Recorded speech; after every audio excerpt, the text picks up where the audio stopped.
Gilmar Mendes entregou o jogo e falou do que se refere esse PL da anistia, que é exatamente o que eu estou a lhe explicar. Olha o que Gilmar Mendes fala aqui. Gilmar Mendes desmascara Bolsonaro nos Estados Unidos e enfurece bolha extremista. Olha o que ele disse sobre o PL da anistia. A proposta, que segundo ele é uma espécie de manobra que disfarça uma outra intenção, a de livrar Bolsonaro da cadeia por sua tentativa de golpe, usando como desculpa o ato isolado ocorrido em 8 de janeiro, que foi apenas o ponto final da empreitada golpista.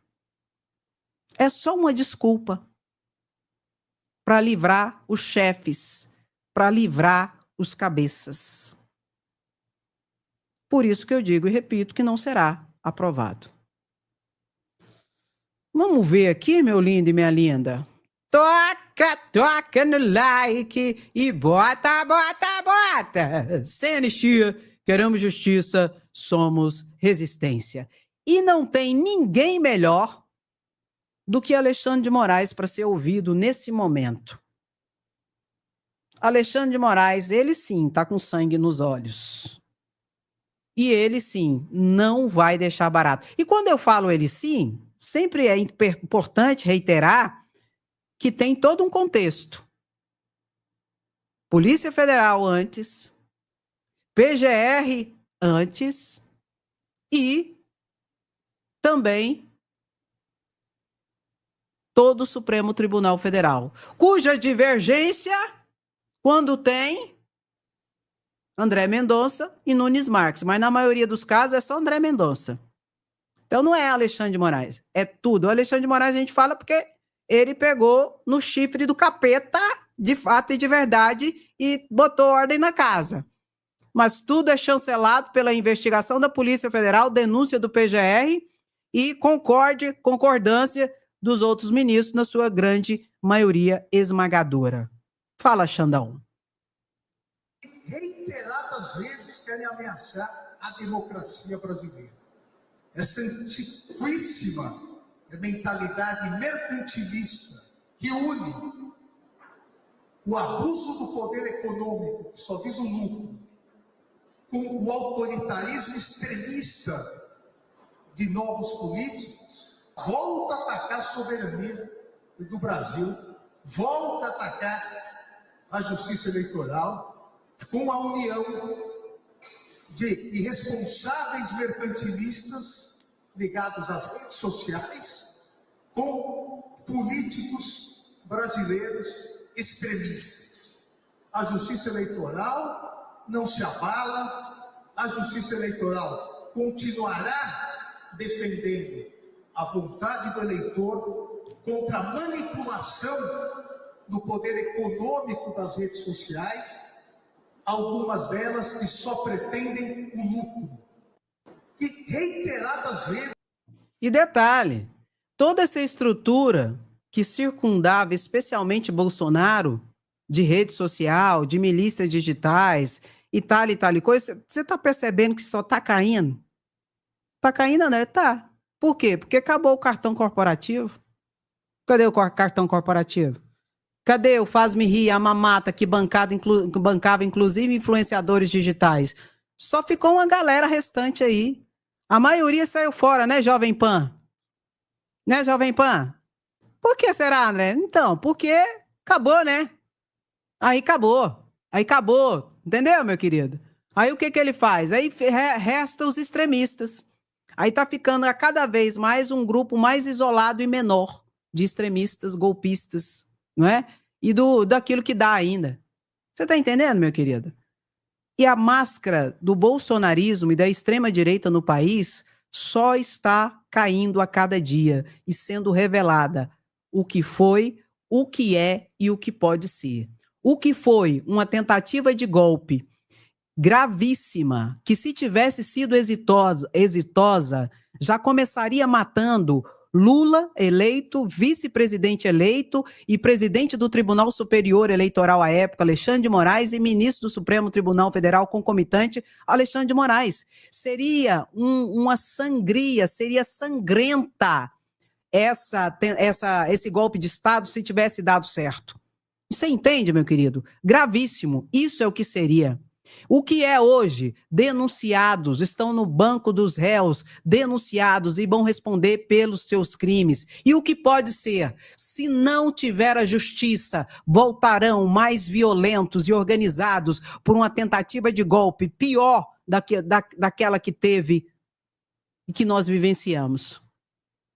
Por isso que não haverá anistia. E eu quero, inclusive, antes de mostrar uma vergonha aqui em relação a um advogado que foi preso um advogado bolsonarista. Vou te mostrar que vergonha essa situação. Mas antes eu quero ouvir o Carlos Zaratini aqui. Vale a pena. Essa história de anistia para o Bolsonaro e para todos aqueles que estão presos por causa do 8 de janeiro, a gente tem que explicar direito. Eles querem anistia para quem quebrou a Praça dos Três Poderes numa tentativa de golpe. Um golpe que já vinha sendo arquitetado há muito tempo, desde 7 de setembro de 2022. O Bolsonaro fazia declarações contra as urnas eletrônicas, ele queria acabar com as eleições e depois que perdeu, queria impedir a posse do presidente Lula.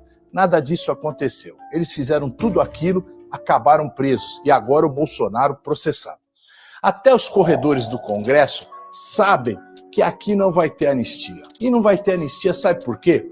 Pesquisa Datafolha mostrou 52% querem o Bolsonaro preso. Ou seja, o povo brasileiro não quer dar moleza para golpista. E é por isso que não vai ter anistia. Agora, o povo do Bolsonaro está pressionando os deputados para que eles apoiem a anistia. E nós temos que cobrar dos deputados que eles façam aquilo que o povo quer, ou seja, cadeia para golpista. Mande para o seu deputado, para o deputado que você conhece, a palavra sem anistia. E detalhe, né? O Sóstenes Cavalcante ontem protocolou o pedido de urgência do PL da anistia. Significa o quê, André, se for aprovada a urgência do PL da anistia? Que ela não passa nas comissões, nos debates, né, nas comissões, que vai direto para aprovação ou não no plenário. Só que eu já disse e vou repetir para vocês. Quem estabelece essa tramitação em urgência ou não, colocando em urgência ou não é os deputados com as 260, parece, assinaturas que obtiveram. É o presidente da casa. Sempre explico para vocês que quem tem a pauta é o presidente. Seja o presidente do Supremo, Luiz Barroso, tem a pauta. Seja no TSE, a presidenta Carmen Lúcia, que tem a pauta, ela que decide o que vai e o que não vai ser analisado.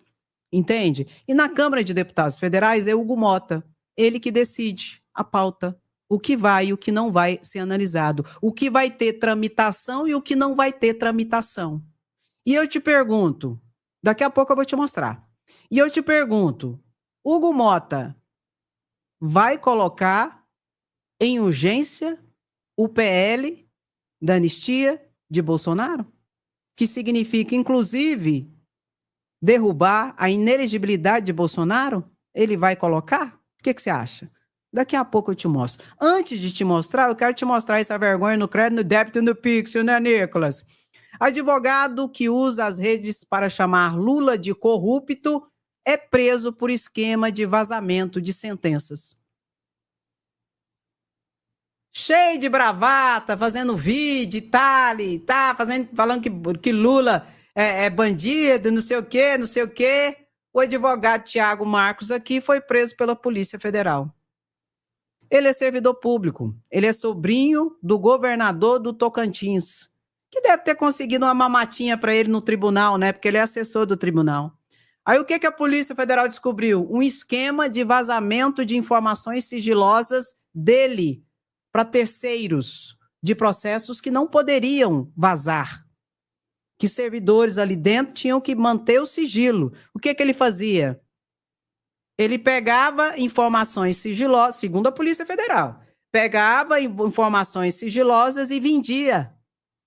É a venda de informações sigilosas sobre tramitações de processo, situações de processo que não podem ser deflagradas. Ele vazava. Pegou o código e atacava Lula e dizia que Lula era corrupto. Bolsonarista aqui, ó. Vocês já perceberam que não salva um? Não salva um, gente. Esse povo é uma hipocrisia, um falso moralismo, tudo bandido e corrupto. Só que para esconder, né, a bandidagem deles, aí é bom atacar alguém, né? Aí quem que eles escolhem atacar? Lula. Aí pega e escolhe atacar Lula. Vamos mostrar aqui essa situação? É bom a gente ver, né? Ver para crer. Olha a situação todinha aqui, saiu no J10, né? No jornal aqui das 10 da Globo News. Vamos ver juntos. Os agentes prenderam Tiago Marcos Barbosa. Ele é advogado e sobrinho do governador do estado. Ele é alvo de uma nova fase da operação que investiga um esquema de vazamento de decisões judiciais no Superior Tribunal de Justiça. O pai do Tiago, Goianir Barbosa, também foi preso durante a operação, depois que a Polícia Federal encontrou uma mochila com R$22 mil na casa dele. Veja que escândalo. O procurador de Justiça, Ricardo Vicente da Silva, foi alvo de buscas. De acordo com a PF, foi identificada uma rede clandestina de monitoramento, comércio e repasse de informações sigilosas sobre o andamento de investigações supervisionadas pelo STJ. O vazamento dessas informações acabava frustrando o andamento de várias operações policiais. Bom, a defesa de Ricardo Vicente da Silva não quis se manifestar. Então, meu querido, não salva um. E olha aqui, foi vazar informações ainda do Superior Tribunal de Justiça. Tá lascado. E ele tinha um cargo de confiança. Quem conseguiu o cargo de confiança? Eu não sei. Mas como ele é sobrinho de governador do Tocantins, tem toda essa situação de conseguir cargos de confiança dentro da administração pública. Você tá entendendo? Para passar uma vergonha dessa, né? Era um borra-botas, papaizinho que tem serviço porque foi indicado por político, senão nem tinha. Porque tem gente que tem cargo de confiança por mérito. Não vou mentir. Tem gente que tem cargo de confiança por mérito, porque a pessoa é técnica, é competente. Agora, o que mais tem, também não vou deixar de falar a verdade. Agora, o que mais tem é gente ligado a políticos que conseguem o cargo lá, onde o cara ou a cara é incompetente. Não sabe patavina nenhuma. Entra lá dentro só para atrapalhar os servidores públicos concursados, que sabem fazer o serviço e tem que aguentar o mala sem alça porque tem indicação política. Porque se o servidor público ainda se levantar contra aquele que tem cargo comissionado de indicação política, o servidor público ainda é perseguido. No CRAD, no débito e no Pixel. Só tem emprego borra-botas porque o tio deu. Tome-lhe vergonha na cara. Quem é você para falar de Lula? Que começou lá embaixo e virou presidente da República. Inveja, né? Inveja? Não, só pode ser inveja. Estudou, formou em direito, pegou a B e é burro. Ah, você vai me desculpar, mas não, tem coisa que tem que ser dita. Ah, vá te lascar. Ah, pá. Não salva um, ô meu pai. STF tem 3 votos para barrar a tentativa de afastar Moraes e Dino da ação do golpe. De novo, Andréia. Você não há de ver que, de novo, eles não cansam. Eles nem inovam no mundo jurídico. Porque, assim, é extremamente interessante quando uma parte, um advogado, tem algo assim e pega um fiozinho e inova no mundo jurídico, inova. Eles não inovam. Eles são tão sem criatividade que eles não inovam. Fica repetindo a mesma coisa que as outras defesas fizeram. Mas por que é isso? É burrice, André? Não, é porque não tem para onde correr. Não tem para onde correr. Não tem alternativa. As provas são materiais, são robustas. Aí não tem como. Aí o que eles fazem? É mais do mesmo e muito do pouco. Vai dar o quê? Em nada. O advogado do Felipe Martins, foi denunciado por tentativa de golpe pelo Procurador-Geral da República. Aí tem um advogado dele que é o ex-embargador Sebastião Coelho. E eu já vou dizer para você, ele vai se lascar com essa defesa dele. A defesa dele já perdeu até prazo. Perdeu prazo, mostrou o trem genérico, sem fato específico, só se lascando. Porque, deixa eu explicar uma coisa para vocês que é importante. Muitas vezes, um ex-juiz, um ex-desembargador, ele foi um bom juiz, foi um bom desembargador. Aí você acha que ele vai ser um bom advogado. Nem sempre. Porque a dinâmica é outra. O time é outro. Você está entendendo? O trabalho é outro. Aí muitas vezes você contrata um ex-juiz, um ex-desembargador como advogado, achando que vai ser bom. Um tiro no pé. O time é outro. A dinâmica, o olhar é outro. E é o que está acontecendo aqui. Aí o ex-desembargador Sebastião Coelho, advogado Felipe Martins, aí o Supremo Tribunal Federal dá a tunda nele. Tunda, o que é isso, né? Dá uma pancada nele porque dá uma aula para ele. Você perdeu o prazo tal, a sua defesa, você apresentou fatos genéricos, tem que ser fatos específicos. Aí ele fala que é perseguição. É porque não está acostumado. Ele estava na perspectiva de desembargador. Fazia, às vezes até errava, ó, passava pano, deixa para lá. Advogado não, querido. Advogado errou, se lascou com o cliente. Perdeu o prazo, se lascou. Desembargador não, perdeu o prazo. Não, vou abrir o prazo aqui, porque eu preciso de um prazo a mais. Abre de novo. O advogado não abre, o advogado perdeu o prazo, se lascou. Ou seja, lascou o cliente. Então aqui está lascado no crédito, no débito, no Pixel. E para saber disso não é difícil. Basta você ler a decisão de Luiz Barroso. Porque entrou aqui com o mesmo pedido de Bolsonaro, que foi decidido pelo plenário do Supremo, e mesmo pedido do Braga Neto, que já foi decidido pelo plenário do Supremo, por 11-1, que não vai ter o afastamento nem de Flávio Dino, nem de Cristiano Zanin, nem de Alexandre de Moraes. Entrou com a mesma coisa, mas do mesmo é muito pouco. Por quê, André? Adivinha por quê? Não tem para onde correr, a não ser passar o mel no bigode do cliente. Entendeu? Pegou o código, pega o código. Tá lascado. E você conta, eu conto. Não vai afastar. Já foi decidido pelo plenário. Só um que decidiu para afastar Alexandre de Moraes e Flávio Dino. Que foi quem? Adivinha quem? Adivinha? Não, eu quero que você fala. Escreve aí, eu vou ficar falando sozinho aqui não. Eu quero que você se participe. Seja interativo, participante, resistência. Reage, vamos para cima. André Mendonça. Só André Mendonça. Então isso aqui é chovendo molhado, gente. Entendeu? Aí daqui a pouco tá fazendo vídeo aí, perseguição, o Supremo, e deu uma pancada na decisão do Luiz Barroso, dando uma aula de processo pro desembargador Sebastião Coelho. O que eu acho? Eu acho é pouco, porque esses aqui não serão afastados do julgamento dos golpistas do 8 de janeiro. Não serão. Ah, meu pai, é cada coisa. Olha aqui, gente. MP, Ministério Público denuncia Pablo Marçal por atacar Tabata Amaral com fake news sobre morte do pai. Ataque foi feito em julho do ano passado. Promotor pede reparação por danos causados à honra da então pré-candidata à Prefeitura de São Paulo. Não estou sabendo disso não, Central. O que aconteceu? Pois é. O Pablo Marçal, mentiroso que é, já foi condenado já, gente. A pagar bolos, por exemplo, bolos, por mentira. Então é mentiroso, segundo a justiça. Ele falou que o pai dela morreu porque a Tabata Amaral tinha abandonado ele. Foi para os Estados Unidos, porque ela ganhou uma bolsa em Harvard. Aí disse que tal coisa. Tudo mentira, gente. Nunca abandonou, sempre deu suporte para o pai. E ele mexeu com uma coisa tão doída para a família, que foi a morte do pai, né, da Tabata. Não tem escrúpulos, sabe? Não tem escrúpulos, não tem o mínimo de sensibilidade.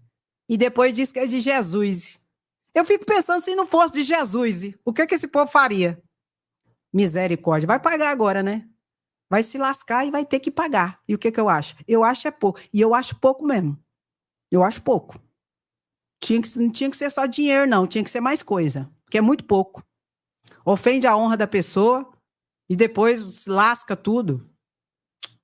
Fica chato, fica chato.